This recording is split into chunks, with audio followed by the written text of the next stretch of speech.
Hello, today's video is a guide on the Brimhaven Agility Arena. The Brimhaven Agility Arena is accessible at any agility level, but not recommended until you at least have full graceful, which should be around 56 agility. At a low level, you will fail a ton and miss out on a lot of tickets because of that. This arena is different from rooftop agility. Instead of running laps in a set course, there are many different obstacles you can go through to get to where you need to go. There are 25 sections of the arena, all containing a ticket dispenser aside from the one with the ladder you enter from. The idea is to run around tagging ticket dispensers which give you agility arena tickets, which you can then use to buy more agility XP or other rewards. The first time you tag the ticket dispenser, it won't give you a ticket. You have to tag it twice in a row. And if you fail one, you'll have to start the streak all over again. When you fail an obstacle, you have to run around and climb up the nearest rope, which is annoying because you have 1 minute to reach the next ticket dispenser. So if you fail an obstacle multiple times in a row, you will not reach the ticket dispenser in time and you'll miss out on a ticket and lose your streak. There are multiple types of obstacles. First is the saw blade. To get over this, you just spam click it and your character will pass it when you're able to. It gives 0 XP, but it's safe because if you fail it, you won't be thrown off of the pillar. The rope swing. This is a fairly quick action, but you have the chance of falling off of the pillar, which wastes a lot of time. The low wall gives 8 XP and is very safe to fail. The plank gives 6 XP. To do this, you just need to click the plank that looks the most stable out of the 3 and you'll successfully cross. If you choose one of the other planks, you'll fail and fall below unless you have 99 agility. The balancing rope gives 10 XP, but it's kind of a long action and you have the risk of falling below. The log balance is similar but gives 12 XP. The balancing ledge gives 16 XP and is pretty much the same as the balancing rope.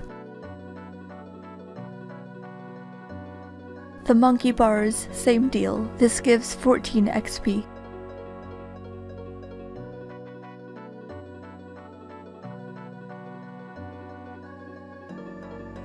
The pillars also have a chance of making you fall. These give 18 XP and take a relatively long time to do.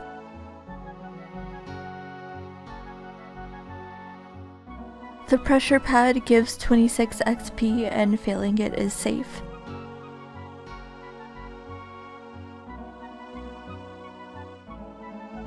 The floor spikes give 24 XP and also don't make you fall.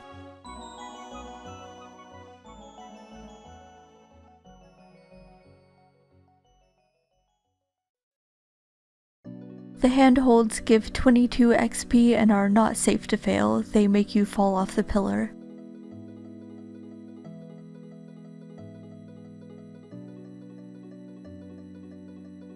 The spinning blades give 28 XP and are safe to fail.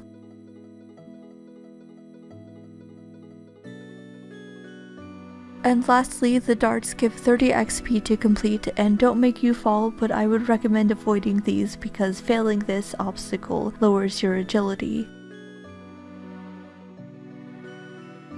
All obstacles damage you the same amount whenever you fail them. If you have 99 agility, you don't have to worry about failing any obstacles and can just choose the obstacles that take the least amount of time. When starting the Brimhaven Agility course, I recommend wearing full graceful or some kind of weight reducing clothing. If you have Karamja gloves 2 or higher, you can wear them for extra agility XP in the arena, or have them in your inventory when turning in tickets for bonus XP. The Karamja Elite Diary also gives you a 10% chance of receiving double tickets. Another option is to wear a regen bracelet or hit points cape for the increased HP regen effect. In your inventory, you will need 200 GP to access the arena, some food, and optionally energy restoring items and agility boosts. Summer pies are a great option because they both heal you and boost your agility. Anything that heals in small increments is good because the amount of damage damage you take depends on how much HP you have left, but it is possible to die here from failing obstacles, so you need to stay above 2 or 3 HP. Ideally, you want to be around 20 HP because the traps deal the least amount of damage. You don't have to worry as much about bringing anything besides regular food unless you're a low agility level or don't have full graceful. I'm not sure if your weight affects the chance of failing obstacles, but having lower weight is important for not running out of run energy so fast, because you'll be carrying a lot of food and stuff in your inventory. Once you've paid to enter the arena, climb down the ladder and immediately start heading towards the current ticket dispenser. A flashing arrow on screen will indicate where the next ticket dispenser is. Ideally, if you're a lower agility level, you'll want to use the obstacles that don't make you fall. And of course, avoid the dart trap, probably at any level besides 99. Don't worry about trying to remember which obstacle is good. It's pretty obvious when an obstacle will give you a chance of falling if it's not on a stable bridge. If you are a higher agility level, you can get away with just doing the obstacles that take the least amount of time to complete. If you're confused about which obstacle is which, don't worry about it because you'll get the feel of it after a while of just doing the agility arena. After you tag a ticket dispenser, you want to start heading back to the center of the room. This is just in case the next ticket dispenser is on the other side of the room or something. It's much faster to get to any corner from the center, so you don't want to risk having to traverse the entire agility arena in under a minute because you might not make it in time. If you want to be efficient, if you have time in between tags, you can train a little bit on a nearby obstacle. I like using this wall to train on, or bring elks or darts to fletch. The agility arena really isn't complicated, you just have to practice a bit to get the hang of it. As for the rewards, there are different amounts of tickets you can trade in for different amounts of XP. It's always better to save up more tickets to get more XP per ticket. And of course, don't forget your Karamja gloves when trading in tickets for XP. There are some items you can buy here as well. Toad flags cost 3 tickets, which can be useful for the quest Typo One-Eye Trio on an Iron Man. The Snapdragon costs 10 tickets and can be useful for Fairy Tale Part 1 if a Snapdragon happens to be one of the items you need. You can also buy a dark blue graceful recolor. It costs 250 tickets and recolors the entire outfit at once. And lastly, you can buy a pirate's hook for 800 tickets, which is just a cool cosmetic. You can also attach it to a crab claw to make a crab claw hook.